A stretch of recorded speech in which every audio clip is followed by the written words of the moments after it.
नमस्कार, total news पे मैं हूं आपके साथ मिर्जा शाकिर अली बेग।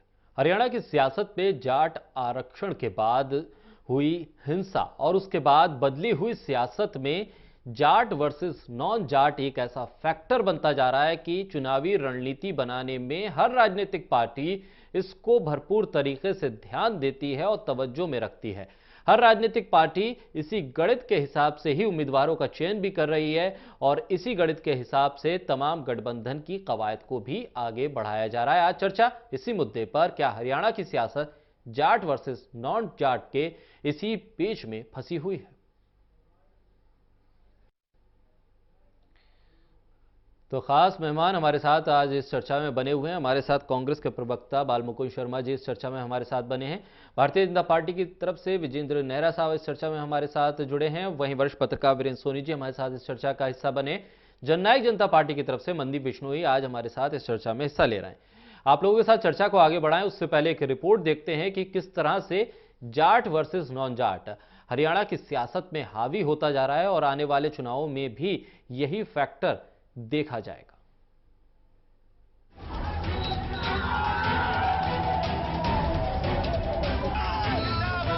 फरवरी 2016 जाट आरक्षण आंदोलन की ये आग आज तक हरियाणा की राजनीति में धुआं उठा रही है। 3 साल पूरा होने के बाद भी हरियाणा की राजनीति में जाट बनाम नॉन जाट का मुद्दा ही चुनाव में वो मुद्दा है जिसके लिहाज से हर पार्टी 2019 लोकसभा चुनाव की अपनी रणनीति बना रही है। कहने को तो निकाय चुनाव भी हो चुके हैं और जींद उपचुनाव के तौर पर सत्ता का सेमीफाइनल भी हो चुका है, लेकिन जाट आरक्षण के बाद पहला और पूरे हरियाणा प्रदेश के लिहाज से असल चुनाव तो 2019 लोकसभा चुनाव ही है और जाट वर्सेस नॉन जाट का ये मुद्दा इस चुनाव में हर पार्टी के टिकट वितरण में टॉप प्रायोरिटी पर रहेगा। 2014 लोकसभा चुनाव में बीजेपी ने रोहतक और भिवानी महेंद्रगढ़ लोकसभा सीट से तो जाट उम्मीदवार उतारे थे। इस बार भी बीजेपी के जाट नेता रोहतक, भिवानी महेंद्रगढ़, सोनीपत और हिसार लोकसभा सीट पर दावेदारी जता रहे हैं, लेकिन बीजेपी आलाकमान से जुड़े सूत्र बता रहे हैं कि इस बार टिकट 2 जाट उम्मीदवारों से ज्यादा नहीं मिलेगी। बेशक हिसार में पिछली बार भाजपा हजका का उम्मीदवार था, लेकिन बीजेपी के लिए दावेदारी सिर्फ 2 लोकसभा सीट पर जाटों की रहेगी। फिर चाहे रोहतक और महेंद्रगढ़ में नॉन जाट उम्मीदवार उतरे या फिर सोनीपत और हिसार में बीजेपी नॉन जाट पर दाव खेले, जेजेपी और कांग्रेस उम्मीदवार के सामने चुनौती पेश करेगी। जींद उपचुनाव की जीत ने वैसे भी बीजेपी की नॉन जाट राजनीति पर मोहर लगा दी। ऐसे में लोकसभा चुनाव 2019 में बीजेपी प्रदेश में जाट आरक्षण की आग के बाद बने तमाम जातिगत समीकरण में नॉन जाट में ही अपनी जीत देख रही है। कहने को तो जननायक जनता पार्टी रजिस्टर होने के बाद और उससे पहले भी खुद को 36 बिरादरी की पार्टी बताती है, लेकिन सही मायने में इंडियन नेशनल लोकदल का परंपरागत वोट बैंक जाट ही है जो अब तक इस पार्टी के साथ जुड़ता नजर आ रहा है।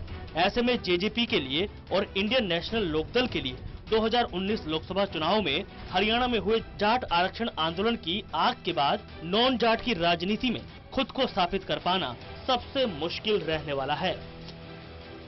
बीजेपी, इनेलो और जेजेपी के अलावा कांग्रेस भी हरियाणा की राजनीति में इस चुनावी पेच यानी जाट और नॉन जाट की राजनीति में उलझी हुई है। तमाम कांग्रेसी विधायकों के दबाव के बावजूद भी कांग्रेस आलाकमान भूपेंद्र सिंह हुड्डा को ना तो अब तक प्रदेश में अपना चेहरा ही बना पाया है और ना ही प्रदेश अध्यक्ष के तौर पर कमान देने की हिम्मत जुटा पाया है। कांग्रेस आलाकमान से जुड़े सूत्र बताते हैं कि राहुल गांधी भूपेंद्र सिंह हुड्डा को चेहरा इसलिए नहीं बनाना चाहते क्योंकि ऐसा करने पर बीजेपी की नॉन जाट की प्रदेश में चल रही राजनीति को और बल मिलेगा। कुल मिलाकर हर राजनीतिक दल के लिए हरियाणा प्रदेश में जाट आरक्षण आंदोलन की आग के बाद ऐसा माहौल बनता दिख रहा है जिसमें राजनीतिक समीकरण और पुराने आंकड़े पूरी तरह से बदल चुके हैं। लेकिन जाट आरक्षण आंदोलन की आग का असर किस राजनीतिक दल पर कितना पड़ेगा, इसकी असल परीक्षा तो 2019 लोकसभा चुनाव में ही देखने को मिलेगी। Vinod Lamba, total news, Delhi.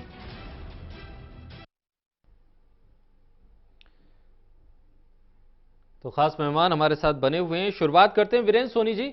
आपका रुख करेंगे। क्या जिस तरह से हम लोग देख रहे हैं हरियाणा की सियासत को, और जब जाट आरक्षण आंदोलन की शुरुआत होती है उसके बाद हिंसा, क्या उसका असर इन चुनावों में भी देखने को मिलेगा? क्या जाट वर्सेस नॉन जाट ही आने वाले चुनावों में एक चुनावी समीकरण बैठाने के लिहाज से मुद्दा रहने वाला है? नहीं, मुझे ऐसा नहीं लगता कि लोकसभा चुनाव में जाट बनाम गैर जाट की लड़ाई होगी। जातिगत समीकरण अवश्य हावी रहेंगे जी। लेकिन जाट बनाम गैर जाट का मुद्दा नहीं है। जींद उपचुनाव में अवश्य रहा होगा, लेकिन लोकसभा चुनाव में ऐसा मुद्दा हावी रहने वाला होगा ऐसा नहीं है। जातिगत समीकरण के हिसाब से किस संसदीय क्षेत्र में किस जाति के वोट ज्यादा हैं तो किसका वहां प्रतिनिधि बनाया जाए, उसको टिकट दी जाए, ये बातें अवश्य ध्यान में रहेंगी। लेकिन जाट और गैर जाट की लड़ाई का मुद्दा इस लोकसभा चुनाव में दिखाई नहीं दे रहा। स्वाभाविक बात है भाई, अगर सोनीपत से ब्राह्मण प्रत्याशी सांसद बना है तो इस बार ब्राह्मण को कहां एडजस्ट किया जाए? अगर वहां रमेश कौशिक को टिकट बीजेपी नहीं देती तो उसको दूसरे को कहां से टिकट दिया जाए? इस तरह के समीकरण तो बन सकते हैं। करनाल में पंजाबी को देना है, भारतीय जनता पार्टी पंजाबी को देगी तो दूसरे दल उसको देखते हैं। उस समीकरण के हिसाब से वोटों का विभाजन, जातिगत वोटों का विभाजन जो होगा तो वो दूसरे दल के प्रत्याशी को दे सकते हैं, दूसरे दल की जाति को दे सकते हैं। लेकिन जाट बनाम गैर जाट ये मुद्दा नहीं है।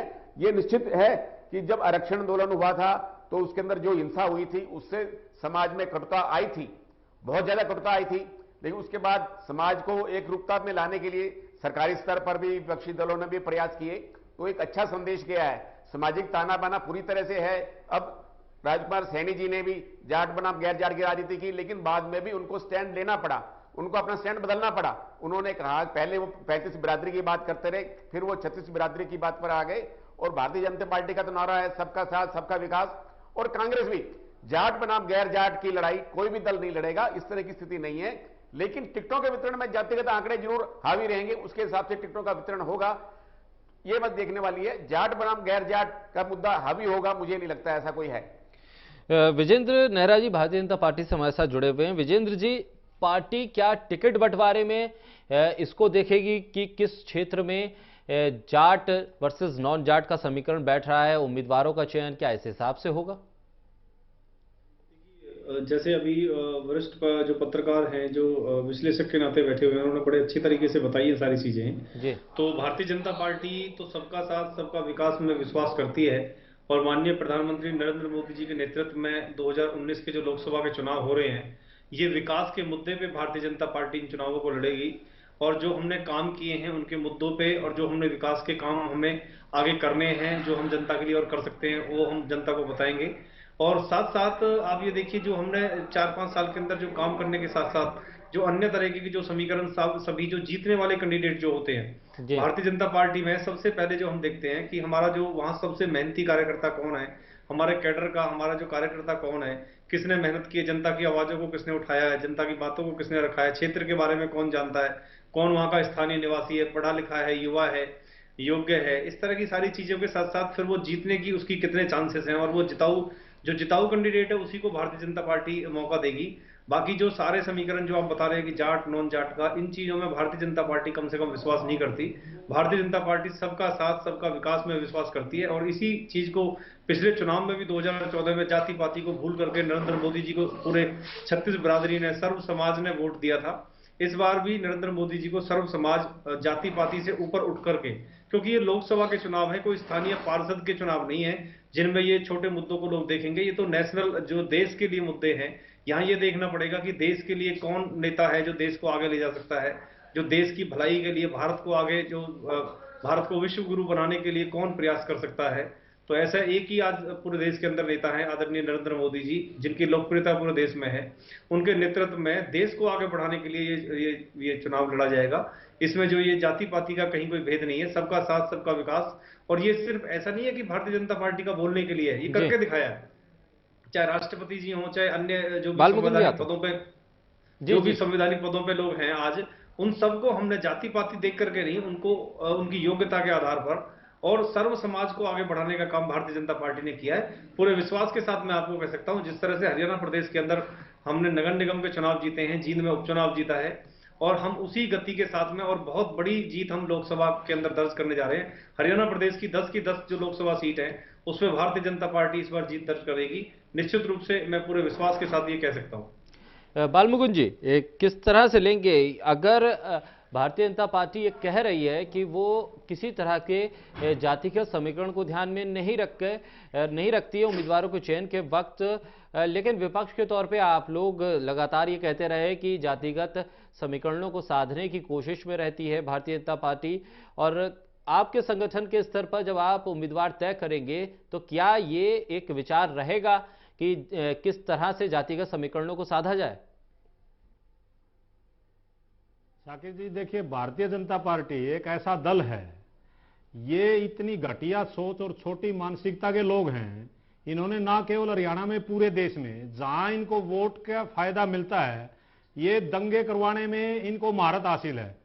चाहे वो गोधरा कांड हो, चाहे वो हरियाणा जनगणना की घटना हो, इनको जहां हिंदू मुस्लिम में बंटवारा करना है तो उस बंटवारा करने की बात करते हैं, जाट नॉन जाट के लिए बंटवारा करते हैं, सेना का अपमान करते हैं। आपके नवजोत सिंह सिद्धू सोच के जी, लोग हैं। मेरी बात आप नवजोत सिंह सिद्धू जी जाकर के वहां कहते हैं कि सेना हमारे पेड़ों को गिरा के आई है। आप सेना का अपमान करते हैं। मैं बताता हूं, आतंकवादियों को जी कहते हैं। आप 2 मिनट चुप रहिए, आप सुनिए ना, आप पहले सुनने का, अरे आप सुनने का वादा रखिए, आप सुनिए मेरी बात। मैं जो बात करना चाहता हूं इनको बोलिए चुप रहेंगे। इसमें भी एक घटिया बात करते हैं ये लोग, बात नहीं सुनते। ये लोग दो लोकसभा की सीट थी इनकी, इन्होंने भगवान राम का नाम लेकर के आज भगवान राम तंबू में हैं और ये लोग सत्ता में हैं। ये भगवान राम को इन्होंने धोखा दिया, गंगा मैया को इन्होंने धोखा दिया, गाय को इन्होंने धोखा दिया, जाट नॉन जाट को इन्होंने देखा, हिंदू मुस्लिम का बंटवारा किया। इन लोगों को इतनी शर्म नहीं आनी चाहिए। अरे शर्म तो कांग्रेस पार्टी को आनी चाहिए। देश खून की दलाली करने वाले लोग हैं और जैसे जैसे चुनाव नजदीक आएगा ये लोग दंगे करवाएंगे। सेना का पराक्रम कांग्रेस ने किया, कांग्रेस ने पाकिस्तान के 2 टुकड़े किए, कांग्रेस ने। ठीक है बालमुकुंद जी और विजय जी, हम लोग हरियाणा की सियासत पे वापस आ जाएं। तो हरियाणा की सियासत के लिहाज से मैंने पूछा कि क्या आप लोग जब कांग्रेस का टिकट बंटवारे की बात आएगी तो क्या उसमें ये मुद्दा हावी रहेगा? क्योंकि जिस तरह से हरियाणा का एक रोल देखा गया है, ये हावी रखने की कोशिश की है कि भारतीय जनता पार्टी ने। ठीक है, नहीं आप लोग अगर टिकट बंटवारा करेंगे तो क्या कुछ चीजें आपके सामने रहेंगी? बालमुकुंद जी, कांग्रेस तो देश के आम जनमानस को, देश की अस्मिता को ध्यान में रखते हुए कांग्रेस ऐसे काम करती, हर आखिरी लाइन में बैठे हुए व्यक्ति को मिले। भारतीय जनता पार्टी की कोशिश ये रहती है, जब से हरियाणा बना कभी ये लोग सत्ता में नहीं रहे, हरियाणा जला करके ये लोग सत्ता में आने के मंसूबे पाले हुए हैं। और ऐसी घटिया और छोटी मानसिकता के आधार पर भारतीय जनता पार्टी प्रदेश को बंटवारा करना चाहती है जातिगत समीकरणों में। देखिए ऐसे किया शुरू से ये लोग बिल्कुल छोटी सोच से आगे बढ़ते हैं। की पार्टी है भारतीय जनता पार्टी बंटवारे की बात करेगी। मनदीप मैं आपको चर्चा में लेके आ रहा हूँ। ठीक है विजन जी मैं आऊंगा। देखिए गांधी का सपना था कि देश से कांग्रेस को भंग कर दिया जाए, मुक्त कर दिया जाए। आज कांग्रेस अभी पता लग जाएगा मुक्त होने का आप लोगों को। ये नरेंद्र मोदी को जूते मारेंगे लोग। इनकी बौखलाहट है। नहीं देखिए मैं मनदीप के पास जा रहा हूँ। देखिए इस तरह से भाषा का स्तर कोई भी ना गिरा है। देखिए नहीं देखिए विजेंद्र जी और बालमुकुंद जी और विजेंद्र जी, आप लोगों से विनती है मेरी। देखिए उनकी जमानत जब्त होने से सिर्फ 800 ठीक है, आप लोगों को जो बयानबाजी करनी है स्टूडियो के बाहर जाके आप जितनी चाहे एक दूसरे को कहें, लेकिन स्टूडियो के भीतर जब आप टोटल न्यूज पर लाइव हैं तो कम से कम तब तो भाषा का स्तर आप लोग दोनों बना के रखिए, अन्यथा इस चर्चा का कोई मकसद नहीं रहेगा। और जो छवि जाएगी आप लोगों की इस न्यूज चैनल के माध्यम से, जो डिबेट के जरिए जनता आपको देख रही है, उसके सामने आप दोनों की छवि क्या जाएगी। ये जरा देखिए, आप दोनों से निवेदन ये है कि सभ्यता बनाकर रखें, भाषा का स्तर बना के रखें। मनदीप मैं आपके पास आ रहा हूं। क्या ये जाट वर्सेस नॉन जाट, ये जो फैक्टर लगातार हरियाणा की सियासत में गिना जाता है, देखा जाता है, इस बार भी हावी रहने वाला है?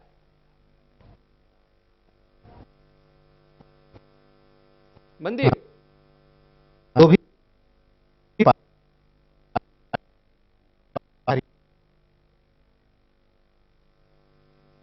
ठीक है, मैं मनदीप का रुख करूंगा। वीरेंद्र सोनी जी, आपको इस चर्चा में जोड़ें। जिस तरह से इस पूरे हरियाणा की सियासत में 10 सीटें हैं और 10 सीटों में हर कोई पार्टी ये चाह रही है कि इन सीटों पर ज्यादा से ज्यादा बेहतर उम्मीदवार उतारे, इस वक्त भारतीय जनता पार्टी टिकट बंटवारे के लिहाज से शायद बहुत आगे की तैयारियों में चल रही है और वो उसके पास 7 सीटें भी हैं। लेकिन जिस तरह से मुद्दों की बात करी जाए और हमने रिपोर्ट में भी देखा, कांग्रेस भी कोई रिस्क लेना नहीं चाह रही है कि कोई चेहरा बदले और संदेश कुछ और जाए। भारतीय जनता पार्टी की तरफ से भी संकेत है कि 2 ही शायद सीटों पर जाट उम्मीदवार वो उतारेंगी और बाकी सीटों पर अन्य उम्मीदवारों को जगह दी जाएगी। इस लिहाज से मैं ये समझना चाहूंगा कि किन मुद्दों के आधार पर ये सभी राजनीतिक पार्टियां जाने की कोशिश करेंगी चुनावी मैदान में। नहीं, ऐसा कोई मापदंड नहीं है कि भारतीय जनता पार्टी ने यह तय कर लिया हो कि 2 सीटें ही जाटों को देनी है। इस तरह का कोई मापदंड नहीं है, ना इस तरह का कोई नीतिगत फैसला है। जहां जो उम्मीदवार जीतने वाले होंगे, पार्टी ने यह स्पष्ट भी कहा है, यह सामान्य सी बात है। रोहतक में जिस भी दल का प्रत्याशी आएगा वो सामान्यतः जाट ही आएगा। लेकिन कई बार जीत के हिसाब से यह भी देख लिया जाता है कि अगर सभी उम्मीदवार जाट हैं तो एक गैर जाट को टिकट दे दी जाए तो शायद वो, जैसे जींद में हुआ था, जींद उपचुनाव के दौरान हुआ था, शायद वो सीट निकालने में सक्षम हो जाए। सोनीपत में एक बार अरविंद शर्मा जी निर्दलीय जीत चुके हैं ब्राह्मण के नाते। तो मतलब कई बार ये जातिगत समीकरण के हिसाब से देख लिया जाता है कौन दल किस जाति से उतार रहा है। तो सभी दल एक ही जाति से होने के कारण एक अन्य दल ये देखता है उसकी जीत की संभावना बन सकती है। जो जातीय गणित के हिसाब से, गुणा भाग से कई बार यह भी मापदंड रहता है।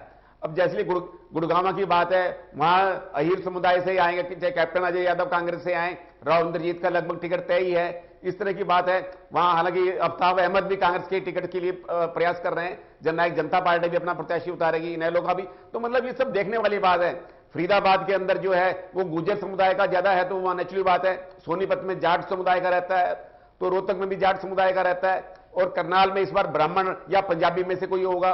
भिवानी महेंद्रगढ़ में कोई राजपूत रहेगा या जाट रहेगा, ये देखने वाले। अंबाला और सिरसा तो सुरक्षित है ही हैं। तो इसलिए कुरुक्षेत्र के सीट में अब जो राजकुमार सैनी रहे थे, अब सैनी समुदाय का वहां वर्चस्व है, लेकिन इस बार नवीन जिंदल भी वहां पहले रहे हैं। तो इस बार कई तरह के फैक्टर आ रहे हैं। अब जैसे मेनका गांधी का भारतीय जनता पार्टी की ओर से नाम आ रहा है, तो वो करनाल में अपना दावा जता रही है। दूसरे प्रत्याशियों का भी नाम आ रहा है। तो ये देखने वाली बात है कि ये पार्टी संसदीय बोर्ड जब तय करता है तो उसके सामने ये सब रहते हैं, जातिगत समीकरण भी रहते हैं और किस समुदाय के कितने वोट हैं और उसकी जीत की कितनी संभावना है। भारतीय जनता पार्टी में ये व्यवस्था है कि प्रदेश अध्यक्ष और प्रदेश प्रभारी और संगठन मंत्री ये संसदीय बोर्ड के सामने अपनी सूची लेके जाते हैं और संसदीय बोर्ड तर्क वितर्क करता है, तब उसके आधार पर फैसला होता है। यही व्यवस्था कांग्रेस के अंदर भी है। जो क्षेत्रीय दल हैं उन पर तो इस तरह के ज्यादा अपने आप ही लागू होते हैं, लेकिन जो राष्ट्रीय राजनीतिक दल हैं उनके सामने इस तरह के सब मत रहते हैं, तो उसके आधार पर निर्णय करते हैं। अब अपने ये भी देखा जाए, जनरल वीके सिंह का नाम भिवानी से आ रहा है, तो भारतीय जनता पार्टी को यह भी तय करना होगा, अगर मेनका गांधी और वीके सिंह उत्तर प्रदेश छोड़कर हरियाणा में आते हैं तो यह संदेश भी जाएगा कि उत्तर प्रदेश में सपा और बसपा का गठबंधन होने के कारण उनकी जीत की संभावनाएं नहीं है, इसलिए वो हरियाणा की ओर रुख कर रहे हैं। क्योंकि वो उत्तर प्रदेश से सांसद हैं, हरियाणा में क्यों आ रहे हैं जी? इसका मतलब है वो गठबंधन से डर गए, इसलिए अपनी जीत को सुनिश्चित करने के लिए हरियाणा आना चाहते हैं। तो जो इसका मतलब है जो हरियाणा का कार्यकर्ता है, भारतीय जनता पार्टी का हरियाणा का कार्यकर्ता, क्या वो इतना सक्षम नहीं है? क्या स्थानीय कार्यकर्ताओं में इतना सक्षम नहीं है? क्या भारतीय जनता पार्टी में 5 वर्ष में ऐसे कार्यकर्ताओं का निर्माण नहीं किया जो चुनाव लड़ सके? इस तरह के कई फैक्टर है। जो बाहरी उम्मीदवार होते हैं वो कार्यकर्ताओं की अपेक्षाओं पर भी खरे नहीं उतरते और जनता से भी उनकी दूरी रहती है। कई ऐसे मुद्दे आ जाते हैं। तो कांग्रेस की ओर से भी, अब कांग्रेस में करनाल की ओर से कार्तिकेय शर्मा का नाम भी आ रहा है, बाल मुकुंद जी बैठे हैं, ये भी अपने जीन से हैं, मतलब इनका भी नाम आ रहा है, ये भी टिकट के इच्छुक है। कोई बुरी बात नहीं है, चुनाव लड़ने का सभी को अधिकार है, चाहे किसी भी क्षेत्र का हो। लेकिन हर जगह कार्यकर्ताओं की पीड़ा होती है। जींद में भी स्थानीय कार्यकर्ताओं की पीड़ा आई थी, उभर कर आई थी, और उन्होंने जो बीजेपी से काफी समय से जुड़े हुए थे और बाद में डैमेज कंट्रोल के रूप में पार्टी ने उनको चेयरमैन बनाया जी। तो इस तरह के ये जो चुनाव का समय चल रहा है, इस समय आज भारतीय जनता पार्टी में कई लोग, इनेलो के कई पूर्व विधायक शामिल हुए हैं। ये दल बदल का दौर चल रहा है, लेकिन जो मूल कार्यकर्ता है, जो वर्षों से किसी भी कैडर से जुड़ा हुआ है, उसके मन में पीड़ा आती है जब दूसरा कार्यकर्ता आकर, दूसरी पार्टी का कार्यकर्ता आकर उस पर हावी हो जाता है। ठीक है मनदीप, मैं आपको चर्चा में लाऊं और चर्चा जो हमारी शुरू हुई, क्या हरियाणा जाट वर्सेस नॉन जाट के दौर में पहुंचेगा या जिताऊ उम्मीदवार के लिहाज से जातीय समीकरण साधे जाएंगे और ये देखा जाएगा कि कौन कहां से जीतने योग्य है, उस लिहाज से समीकरण बैठा के उम्मीदवार तय किए जाएंगे? आपकी पार्टी का क्या नजरिया है? देखिए शाकिर, राजनीतिक पार्टी 36 बिरादरी के सहयोग और समर्थन से मिलती है, चलती है। अगर कोई जाति पाति की बात करता है कोई राजनीतिक दल, तो उस राजनीतिक दल को प्रदेश की जनता हाशिए पर धकेलने का काम करती है। जिस प्रकार से कांग्रेस के शासनकाल में ये चीज़ें हावी रही थी, तो 2014 में कांग्रेस को रसातल में भेज दिया। आज भारतीय जनता पार्टी की शासनकाल में जिस प्रकार से जातीय दंगे हरियाणा प्रदेश में 1966 से जब से प्रदेश बना तब से कभी हमने जातीय दंगे होते हुए नहीं देखे, लेकिन भारतीय जनता पार्टी की सरकार में वो जातीय दंगे हुए, उसका मुख्य कारण कहीं ना कहीं साजिशन राजनीतिक पार्टियों की बू आ रही थी। हाँ, ऑडियो के माध्यम से एक पूर्व कांग्रेसी मुख्यमंत्री के राजनीतिक सचिव की ऑडियो हमने एक जाट नेता के साथ वायरल होते हुए सबने सुनी, और उसके बाद जिस तरह से भारतीय जनता पार्टी ने इस जातीय दंगों को भड़काने के लिए, इस आग को भड़काने के लिए अपने ही एक सांसद को मैं ये कहूं कि एजेंसी दे दी थी इसको बढ़ाने के लिए, तो शायद गलत नहीं होगा, क्योंकि उसके खिलाफ ना तो आज तक भारतीय जनता पार्टी ने कोई कार्रवाई की और ना अब तक कार्रवाई करने की हिम्मत कर पाई है। जननायक जनता पार्टी जननायक चौधरी देवीलाल की विचारधारा से जुड़ी हुई है। 1987 का इतिहास इसीलिए दोहराया गया कि प्रदेश का हर वर्ग उनसे जुड़ा था। आज ठीक उसी तर्ज पर, क्योंकि जनता जननायक चौधरी देवीलाल की छवि आदरणीय सांसद दुष्यंत चौटाला में देख रही है, प्रदेश की सभी राजनीतिक पार्टियां इस वक्त कहीं ना कहीं किसी किसी रूप में जाति पाति और वर्ग विशेष क्षेत्रवाद की जो राजनीति करती आई है, उनसे छुटकारा पाने के लिए जननायक जनता पार्टी की तरफ उनका मोह बढ़ा है, उनका चाहत बढ़ी है। तो आने वाले समय में जननायक जनता पार्टी 36 बिरादरी की पार्टी बनकर के उभरेगी और हरियाणा प्रदेश में एक स्वच्छ शासन देगा। जिस प्रकार से जो जातीय दंगों का जो छाप हरियाणा प्रदेश के माथे पर जो कलंक लगा है, उसको निश्चित तौर पर सद्भावना और सद्भाव से 36 बिरादरी का भाईचारा बना करके रखा जाएगा। भारतीय जनता पार्टी को जो रोहतक के दंगे हुए थे, जो हरियाणा प्रदेश में और जगह जातीय दंगे हुए, उसका खामियाजा ठीक उसी प्रकार भुगतना पड़ेगा जिस प्रकार कांग्रेस को भ्रष्टाचार और क्षेत्रवाद के दंश झेलना पड़ा था। ठीक भारतीय जनता पार्टी आज उसी तर्ज पर असतल में जाएगी। और जहां तक मेरे दोनों प्रवक्ताओं से एक गुजारिश है कि सेना के नाम पर राजनीति ना करें। मैं अभी दोनों प्रवक्ताओं को सुन रहा था, सेना के नाम पर एक दूसरे, एक अपनी पीठ थपथपा रहे थे, एक उसको कोस रहे थे, तो सेना को बीच में ना ले। माननीय चुनाव आयोग को पत्र लिख करके सांसद दुष्यंत चौटाला जी ने ये कहा कि सेना के नाम पर राजनीति ना हो, सैनिकों के पोस्टर ना लगाएं। तो उन्होंने उस पर संज्ञान लेते हुए राजनीतिक पार्टियों को यह कहा भी है कि सैनिकों के पोस्टर पर अपना चुनाव प्रचार ना करें। तो मेरी इनसे यह भी गुजारिश है कि सेना के नाम पर बिल्कुल राजनीति ना करें। अगर 1971 में बांग्लादेश का जन्म हुआ था, वो जांबाज सैनिकों की उस बहादुरी की वजह से हुआ था। कहीं ना कहीं राजनीतिक जो नेतृत्व था उसने तो 90,000 सैनिकों को छोड़ने का काम किया था। मेरा यह मानना है कि इस तरह की राजनीति सेना के नाम पर बिल्कुल नहीं होनी चाहिए, क्योंकि वो काम सैनिकों का है। हमें अपने जांबाज सैनिकों पर गर्व है और उन्हीं सैनिकों की वजह से हम सुख की सांस अपने देश के अंदर ले रहे हैं। ठीक है, बालमुकुंद जी, आप कुछ कहना चाह रहे थे? जी, मैं ये कहना चाहता, मनदीप बिश्नोई जी की बात बिल्कुल ठीक है, लेकिन उनको शायद या तो डिबेट में उनका ध्यान नहीं था, कहीं और तरफ ध्यान गया था। मैंने ये कहा बीजेपी के प्रवक्ता को कि अगर आप इसमें आज ये एयर स्ट्राइक की बात करते हैं तो कांग्रेस के समय में भी ऐसा हुआ है। अभी भी मैं इस बात को ताकीद करता हूं कि जो सेना का पराक्रम है वो सेना का पराक्रम ही गिना जाएगा, और सेना ने ही किया है। चाहे वो भारत पाकिस्तान युद्ध में जब पाकिस्तान बांग्लादेश को अलग किया, वो भी सेना का पराक्रम था। आज जो एयर स्ट्राइक हुई वो भी सेना का पराक्रम था। ये बात यही। दूसरा, मैं सोनी साहब ने जो हमारे आपके वो विश्लेषक हैं, बहुत ही अच्छी बात कही है। मैं 16 आने सच्ची बात कही है सोनी साहब ने कि जो भारतीय जनता पार्टी बाहर से इंपोर्ट करके नेताओं को, चाहे मेनका गांधी जी हो, वीके सिंह जी हो, उन लोगों को लाती है तो मनोबल इनका गिरेगा। लेकिन ये एक चीज मान के चलना, कहीं ना कहीं कमजोरी होगी ना भारतीय जनता पार्टी की, तभी वो बाहर से इंपोर्ट करती है नेताओं को।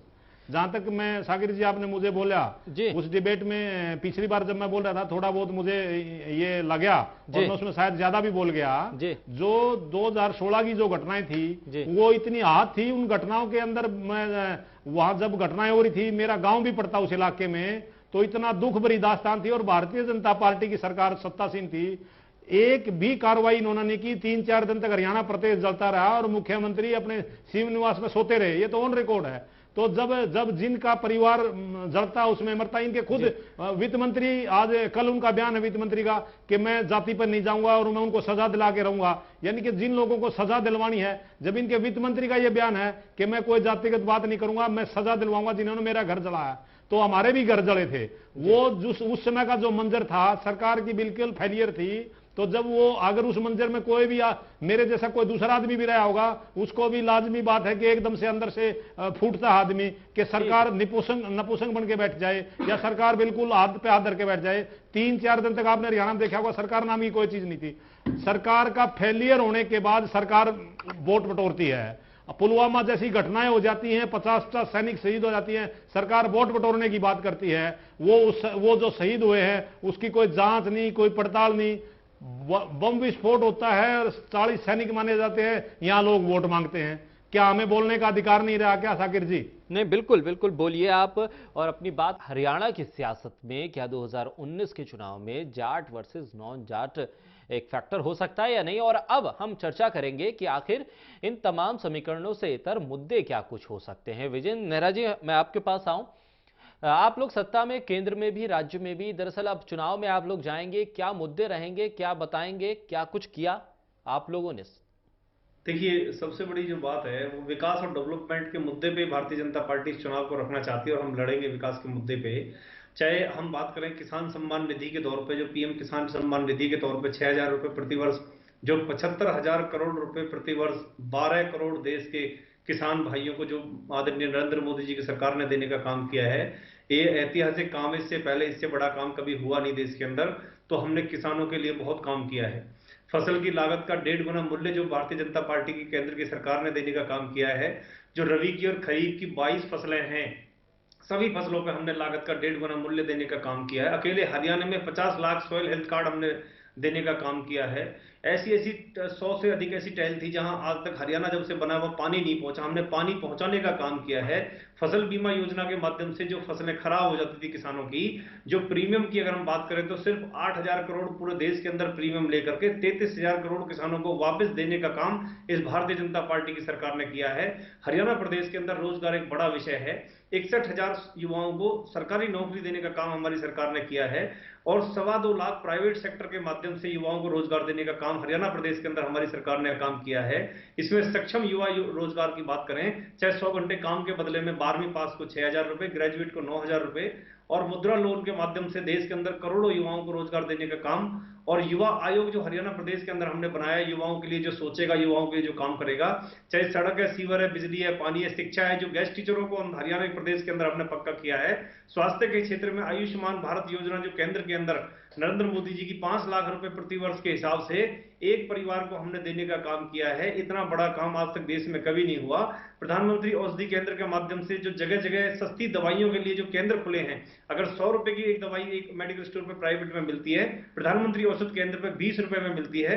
इतना सस्ता हमने रेट जो करने का काम किया है। उज्ज्वला योजना के नाम जो हमने योजना है उसके माध्यम से 6 करोड़ हमने गैस सिलेंडर पूरे देश के अंदर जो बांटे हैं। विजय जी, ऐसे आप तो सुनाएंगे, लेकिन दरअसल बात क्या है, मान सम्मान को बढ़ाने की बात हो। लेकिन सुनिए देखिए, मैं अपनी बात पूरी कर लेता हूँ। मेरे जो साथी प्रवक्ता हैं अभी कह रहे थे कि भाई सेना के नाम पे राजनीति नहीं होनी चाहिए। मैं इनकी बात से बिल्कुल सहमत हूं और भारतीय जनता पार्टी भी ये मानती है।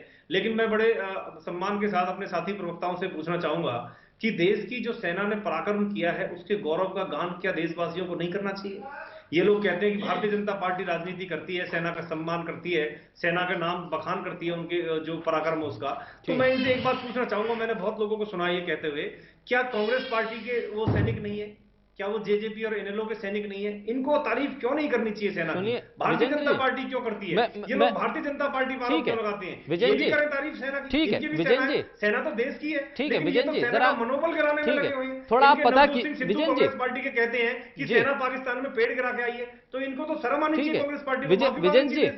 विजय जी जरा आप पता कीजिएगा, दिल्ली से आपके विधायक हैं ओम प्रकाश शर्मा, उनको चुनाव आयोग ने नोटिस दिया है।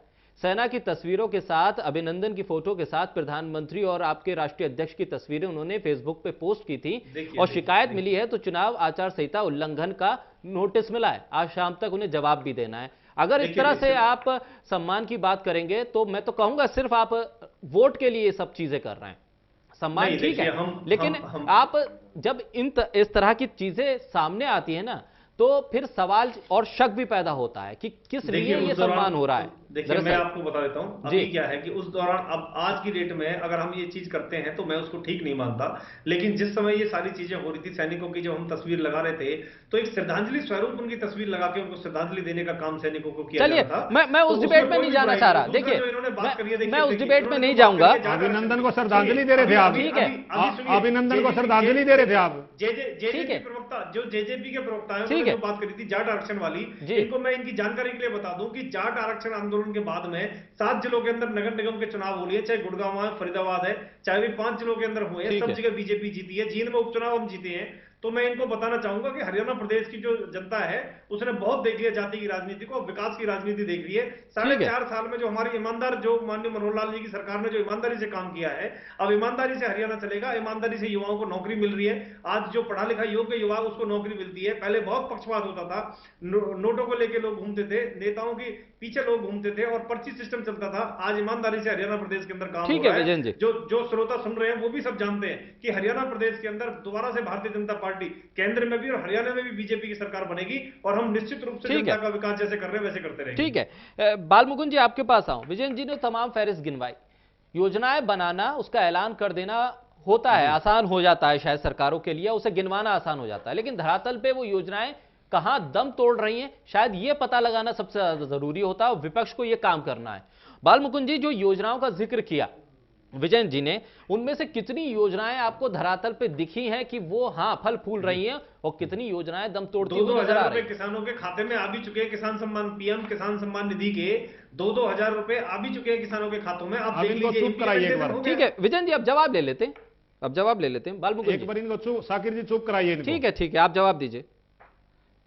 साकिर जी पहले तो किसी भी राजनीतिक दल के लिए अगर वो चुनाव में अपना एक मैनिफेस्टो देते हैं जी, और इन्होंने तो उसका नाम ही बदल के संकल्प पत्र दे दिया था। 154 वादे जनता को इन्होंने सौंपे थे कि हम ये पूरे करेंगे। ठीक है, मैं ये पूछ रहा था, तो उसमें से 4 भी वादे आज तक भारतीय जनता पार्टी ने पूरे नहीं किए। मैं बताऊं क्या आपको? अब मैं थोड़ा, जब हम लोग सत्ता में रहे हैं, हम लगातार 10 साल सत्ता में रहे और हरियाणा निर्माण में ज्यादातर शासन में हरियाणा में लेते हैं। देखिए, आप लोग में से कोई भी मेरे साथ यहाँ स्टूडियो में नहीं है, सब अपनी अपनी जगह पे, लिहाजा बक बोल रहे थे, हम बीच में बोले, बात में टोका टाकी ना करें। भारतीय जनता पार्टी के प्रवक्ता को पूरा वक्त दूंगा। ठीक है बालमुकुंद जी, आप अपनी बात रखिए, उसके बाद मैं आगे बढ़ूंगा। बालमुकुंद जी जी बिल्कुल, धन्यवाद। मैं ये कहता हूं, काम करने का ये होता है, जैसे कांग्रेस सत्ता में रही 10 साल हरियाणा में जी, हमने पावर प्लांट बनाए, Khedar power plant, Jhansi power plant, Khanpur power plant और यमुनानगर में पावर प्लांट, और हमने रेल लाइनें नई, जींद से Sonipat via Delhi rail line बिछाई, जींद चंडीगढ़ से रेवाड़ी रेल लाइन को जोड़ा, जींद से दिल्ली से सिरसा वाया हांसी में नई रेल लाइन जोड़ी। इस तरीके से बड़े बड़े काम किए हमने। 19 यूनिवर्सिटी, एक छोटे से हरियाणा जैसे छोटे प्रांत में 19 यूनिवर्सिटियां हमने बनाई।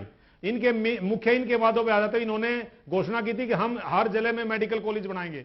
ये हर जिले का मतलब 25-26 मेडिकल कॉलेज हरियाणा में होना चाहिए थे, एक भी मेडिकल कॉलेज इन्होंने बनाया। उसको ये बदल के आयुष्मान भारत, ये भारत वो भारत, मतलब इस तरीके का ये मतलब एक प्रोपगंडा रचते हैं। एक मेडिकल कॉलेज इन्होंने हरियाणा में नहीं बनाया, एक इन्होंने नई यूनिवर्सिटी की स्थापना नहीं की।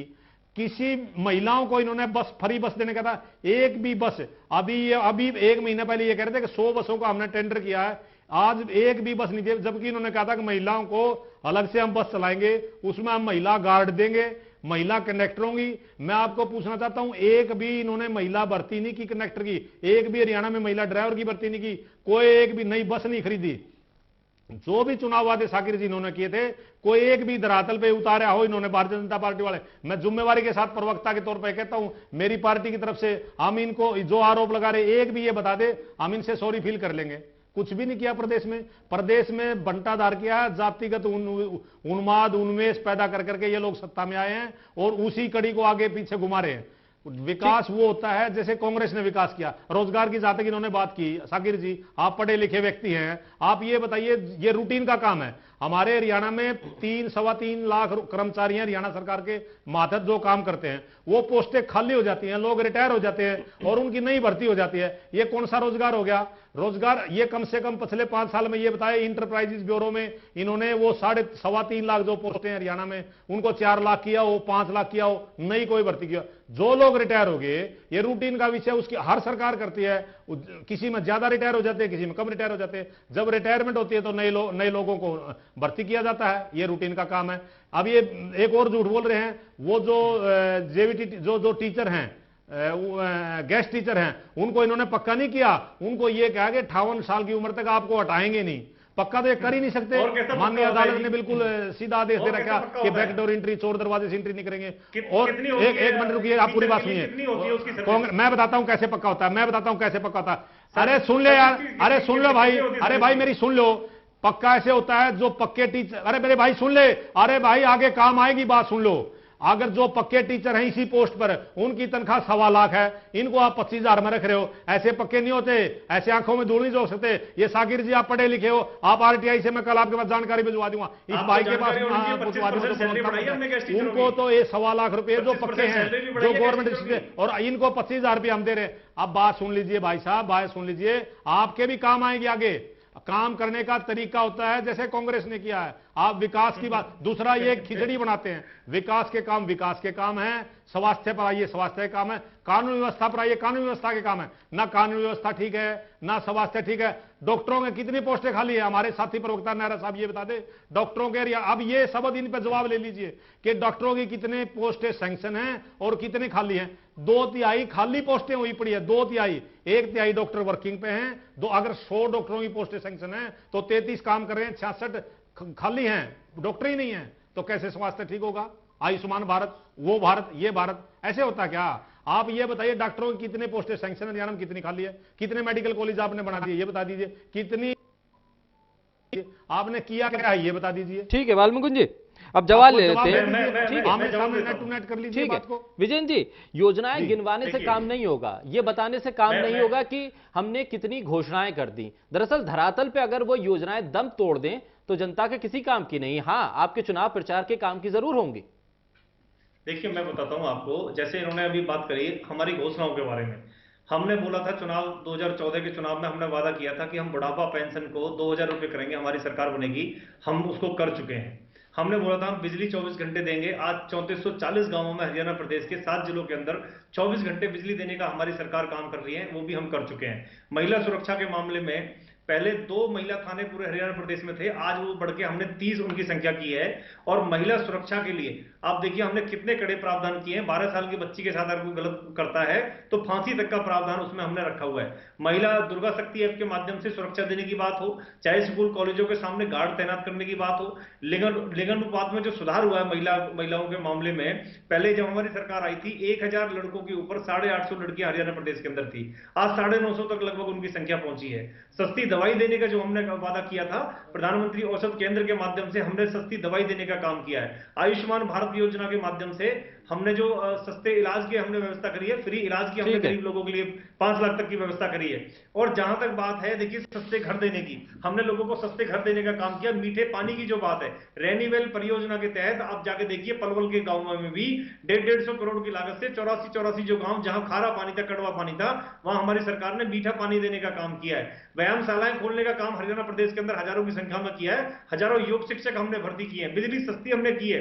जब से हरियाणा बना पहली बार हरियाणा प्रदेश के अंदर बिजली सस्ती हुई है। जो 5 रुपए और 4.5 रुपए प्रति यूनिट के हिसाब से बिजली थी, उसको 2 और 2.5 रुपए करने का काम हमारी इस भारतीय जनता पार्टी की सरकार ने किया है। अब रेवाड़ी के अंदर जो एम्स मंजूर हुआ है, इनको ध्यान नहीं होगा, शायद इनको पता नहीं है। और आगे देखें अकेले फरीदाबाद के अंदर कम से कम 8 से 10 महिला कॉलेज खोलने का काम हमारी सरकार ने किया है। मेडिकल कॉलेज खोलने का काम हमारी सरकार ने किया है। ये जो बात कर रहे हैं साथी प्रवक्ता कांग्रेस पार्टी वाले, कांग्रेस पार्टी ने तो सिवाय भ्रष्टाचार के कुछ किया ही नहीं। आज इन कांग्रेस पार्टियों में देखो कितना बड़ा भ्रष्टाचार है। आपस में इनमें लूट की जो झूठ की जो लड़ाई चली हुई है, आपस में ग्रुप बने हुए लड़ाई चली हुई है। और ये स्वयं जो जीन से टिकट मांग रहे थे, इनको ऊपर लाकर रणदीप सुरजेवाला जी को बिठा दिया। तो कौन से कांग्रेस पार्टी में कार्यकर्ता की बात करते हैं? भारतीय जनता पार्टी कार्यकर्ताओं की पार्टी है। सच्चे मायने में हमने जनता के हित में काम किया है और जनता के हित में जो हमने काम किया इसीलिए जनता हमें जिता रही है। क्या कारण है कि जीत में, जहां भारतीय जनता पार्टी मोदी जी की लहर में नहीं जीत पाई, लेकिन 4-4.5 साल जो हमारा विकास जनता ने देखा, उसके बाद जींद की सीट भी भारतीय जनता पार्टी को जिताने का काम जनता ने किया और उसके बाद में 5 जिलों में नगर निगम के चुनाव में हम जीते, वहां पे सारे मेयर हमारे जीत के आए, 70% पार्षद हमारे जीते। उससे पहले फरीदाबाद नगर निगम के चुनाव में 40 सीटों में से 29 सीट हमें जनता ने जिताने का काम किया। गुड़गांव के अंदर हम जीते। आप देखो 2014 के बाद जहां जहां चुनाव हुए हैं हर जगह भारतीय जनता पार्टी जीती है। और मैं आपको गारंटी से कहता हूं लोकसभा के अंदर भी भारतीय जनता पार्टी को जनता सेवा का मौका फिर से देगी। आदरणीय नरेंद्र मोदी जी देश के प्रधानमंत्री बनेंगे क्योंकि देश के मान सम्मान को बढ़ाने का काम किया है, ठीक है, किसानों को आगे बढ़ाने का काम किया है। हमने किसान की फसल का लागत का 1.5 गुना मूल्य दिया है। जो स्वामीनाथन आयोग की अध्यक्षता में जो कमेटी बनी थी उन्होंने स्वयं भारतीय जनता पार्टी के प्रयासों की तारीफ की है। ठीक है, कांग्रेस पार्टी क्या कर सकती है? कांग्रेस ठीक है वीरेंद्र जी, धीरे धीरे ठीक है, मैंने दोनों पार्टियों को भरपूर समय दिया। ठीक है, राष्ट्रीय प्रवक्ता 30,000 वोटों से जींद में हार जाते हैं, अपने जिले के अंदर हार जाते हैं, इससे बड़ी क्या बात होगी? आने वाले चुनावों के अंदर जमानत जब्त करने का काम देश की और प्रदेश की जनता करेगी। ठीक है, दोनों ही प्रवक्ताओं को मैंने भरपूर समय दिया और किसी को मैंने नहीं टोका। आप लोगों ने जो चाहा अपनी पार्टी के लिए, अपने पार्टी के लिहाज से विपक्ष पे जो निशाना साधना था आपने साधा। वीरेंद्र सोनी जी, मैं आपको चर्चा में लेके आऊं। अखबारों में जिस तरह से चीजें आ रही हैं और चुनाव अगर राष्ट्रीय मुद्दों पर लड़ा जाए तो एक खबर आई कि बीएसएनएल ने 18 साल के इतिहास में पहली बार इस स्थिति में कदम रख दिया है कि उसके ऊपर 8,000 करोड़ रुपए का घाटा है और फरवरी की तनख्वाह इस बार बीएसएनएल के कर्मचारियों को नहीं मिली है। दरअसल 18 साल में बीएसएनएल जो सरकारी दूरसंचार व्यवस्था है वो ठप हो गई है। ऐसे में क्या समझा जाए? देश के भीतर रोजगार कहां है? सरकार अपने इंटरप्राइजेस को संभाल नहीं पा रही है और रोजगार प्राइवेट सेक्टर पर डाला जा रहा है और ये कहा जा रहा है कि आप प्राइवेट सेक्टर का रास्ता पकड़िए और सरकार से अब सरकारी जो तंत्र के जरिए जो सरकारी इंस्टीट्यूट थे वो संभल नहीं पा रहे हैं। बीएसएनएल अगर इस स्थिति में आ जाए तो अगर राष्ट्रीय मुद्दों पर चुनाव होता है तो सरकार क्या जवाब देगी? आपने बिल्कुल सही कहा। जो राष्ट्रीय प्रतिष्ठान हैं वो घाटे में जा रहे हैं, रोजगार पैदा नहीं हो रहे और सरकार की ये स्थिति, जो सरकार ने वायदे किए थे उसमें से कितने पूरे हुए? इस समय लोगों का मुद्दा जो ध्यान है लोकसभा चुनाव में प्रदेश सरकार के नहीं मुद्दे नहीं है, क्योंकि प्रदेश सरकार का आगे चुनाव है, लोग तो वहां उस पर निपटेंगे। लेकिन राष्ट्रीय मुद्दों में ये सब बातें जो आप कह रहे हैं ये सब विपक्षी दलों को कहनी चाहिए। बिल्कुल, बस जो विपक्ष का काम है। और इस समय सबसे बड़ी बात है नरेंद्र मोदी जी की सरकार में जो उपलब्धियां हैं या जो विफलताएं हैं उनकी आप चर्चा छोड़ दीजिए। आप ये देख लीजिए कि जो आंदोलन उस समय अगर भारतीय जनता पार्टी आज विपक्ष में होती तो सरकार के खिलाफ कितना बड़ा बखेड़ा खड़ा कर देती, कितना बड़ा आंदोलन खड़ा कर देती। लेकिन कांग्रेस ने उन मुद्दों को, जो सरकार की विफलताएं हैं उन मुद्दों को भुनाने का प्रयास नहीं किया। हरियाणा में देखिए क्या है, हरियाणा में इनका संगठन ही नहीं है, हरियाणा में कांग्रेस का संगठन ही नहीं खड़ा है। तो ये जो सरकार की विफलताएं हैं वो जनता तक कैसे कहेंगे? नोटबंदी अब कोई मुद्दा नहीं है। नोटबंदी में लोग कितने तंग हुए, कितने लाइनें लगी, लेकिन वो मुद्दा अब तक नहीं चल पाया, लोग उसको भूल गए। अब एक ही मुद्दा है, मोदी बनाम राहुल। अब लोग ये चाहते हैं कि हम मोदी को एक और मौका देना है या राहुल को प्रधानमंत्री देखना चाहते हैं। अगर कांग्रेस में इतना दम होता, कांग्रेस का संगठन इतना सशक्त होता तो आज सरकार के खिलाफ एक बड़ा आंदोलन खड़ा होता। हरियाणा में सरकार की विफलताओं के खिलाफ कांग्रेस खड़ी होती। लेकिन कांग्रेस तो यहां जींद उपचुनाव में कांग्रेस का प्रत्याशी तीसरे स्थान पर रहा और जमानत मुश्किल से बची। उस बात को भी, जमीनी सच्चाई को भी स्वीकार नहीं कर रही। ये सोच रहे हैं सरकार के खिलाफ रोष है और जनता हमें गले लगा देगी। अगर कांग्रेस इस भ्रम में है कि अगर वो सत्ता में इस तरह आएगी तो वो कभी सत्ता में आने वाली नहीं है। अगर सुरजेवाला जैसे इतना बड़ा नेता हार सकता है तो इसको, कांग्रेस को अपनी जमीनी हकीकत को समझ लेना चाहिए। अगर आप लोगों के साथ नहीं खड़े होंगे, लोगों के आंदोलन में नहीं खड़े होंगे तो जनता आपका साथ नहीं देगी। लोग अभी लोगों का मन टटोलिए तो लोग मोदी को भी एक और मौका देना चाहते हैं। लोगों के मन में एक भावना है भाई कांग्रेस ने इतने वर्ष तक शासन किया तो मोदी को एक और मौका देना चाहते हैं। प्रदेश सरकार के बारे में तो आगे आने वाले चुनाव में फैसला करेगी। तो कांग्रेस को यह समझना चाहिए जब पहले अपना संगठन खड़ा करे फिर सरकार की विफलताओं को जनता तक पहुंचाए। कांग्रेस ये संदेश देने में भी विफल रही है और कांग्रेस के नेता आपस में ही लड़ रहे हैं तो सरकार से क्या लड़ेंगे? ठीक है, बहुत शुक्रिया आप सभी मेहमानों का। बालमुकुंद जी आपका बहुत शुक्रिया।